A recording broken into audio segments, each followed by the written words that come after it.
tim drama SDN 1 Segedong yang akan ditampilkan oleh kelas 4A. Beri tepuk tangan yang meriah. Oke. Balik. Silakan. Siapa Nurul?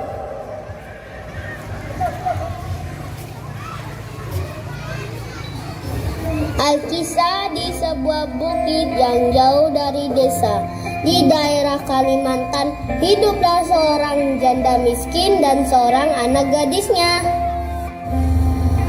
Anak gadis janda itu bernama Darmi. Rupanya sangat cantik jelita, namun sayang ia mempunyai perilaku yang amat buruk. Gadis itu amat pemalas, tak pernah membantu ibunya melakukan pekerjaan rumah. Kerjanya hanya bersolek setiap hari, dan segala permintaannya harus dituruti. Setiap kali ia meminta sesuatu kepada ibunya harus dikabulkan, tanpa memperdulikan keadaan ibunya yang miskin.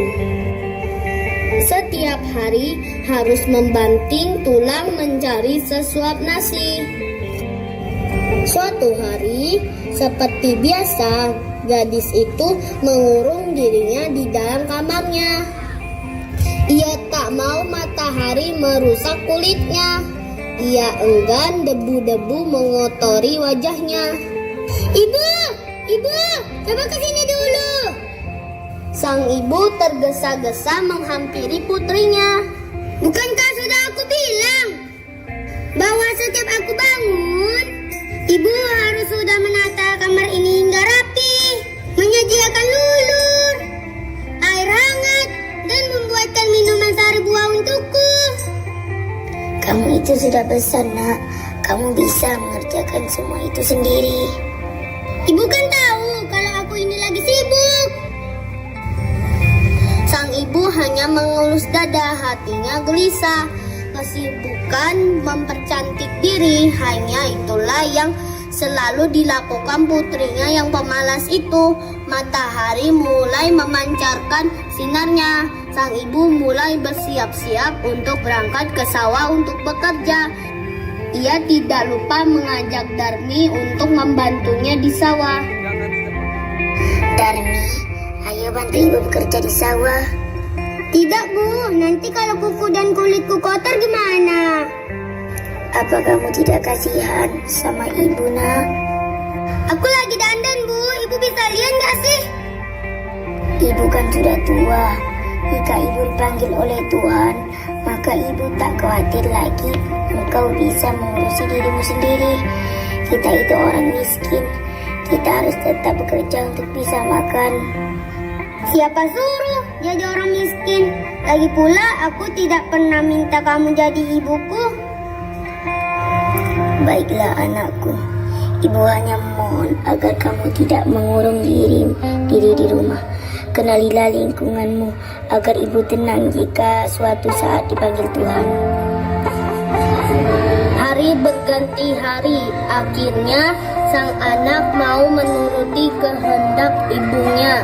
Ia tidak keberatan untuk kemanapun bersama sang ibu.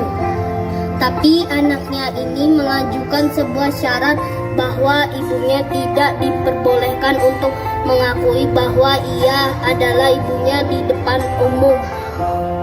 Sebagai seorang ibu, tentulah hatinya teriris mendengar itu. Namun sang ibu pun menyetujuinya. Hingga pada suatu hari, anak gadis itu diajak ibunya turun ke desa untuk berbelanja di pasar yang letaknya jauh dari tempat tinggal mereka. Anak gadis itu berjalan melenggang dengan memakai pakaian yang bagus dan bersolek agar orang di jalan yang melihatnya akan mengagumi kecantikannya. Ketika mereka mulai memasuki desa, orang-orang desa memandangi mereka. Mereka begitu terpesona melihat kecantikan anak gadis itu, terutama para pemuda desa yang tak puas-puasnya memandang wajah gadis itu. Namun ketika melihat orang yang berjalan di belakang gadis itu, sungguh kontras keadaannya. Hal itu membuat orang bertanya-tanya. Coba lihat wanita itu, cantik sekali kan?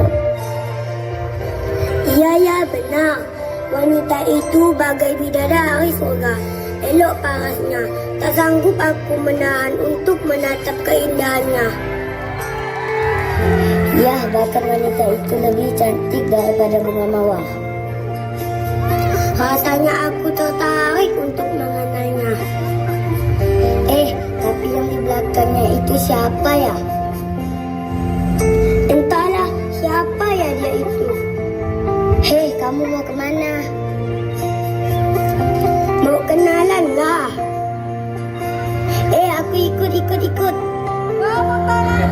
Di lain sisi, para perempuan pun turut membicarakan kehadiran mereka.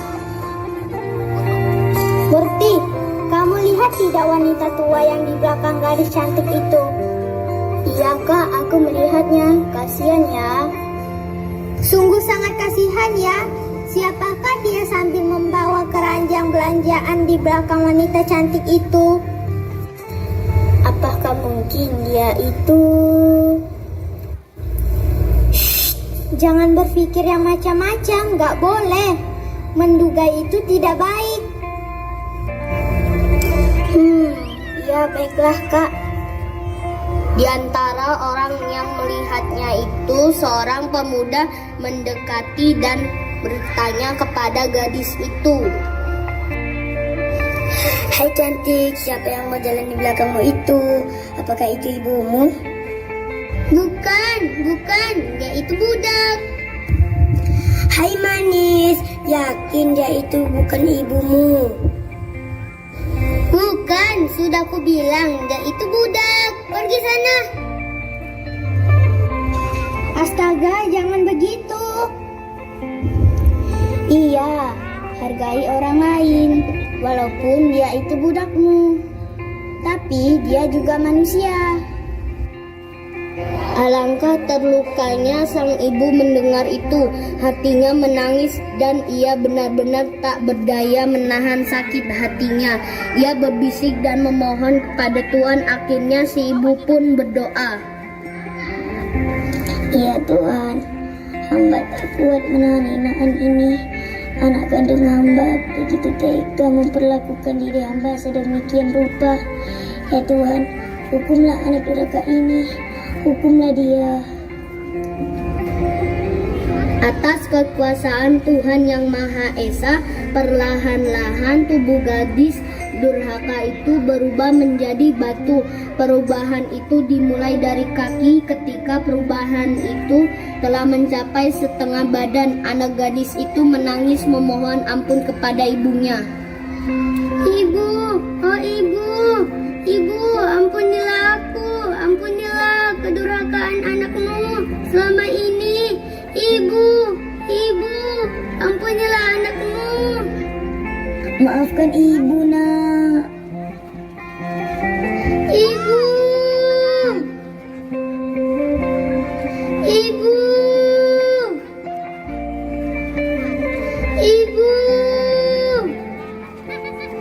Anak gadis itu terus meratap dan menangis memohon kepada ibunya, akan tetapi semuanya telah terlambat. Seluruh tubuh gadis itu akhirnya berubah menjadi batu. Sekalipun menjadi batu, namun orang dapat melihat bahwa kedua matanya masih menitikkan air mata seperti sedang menangis.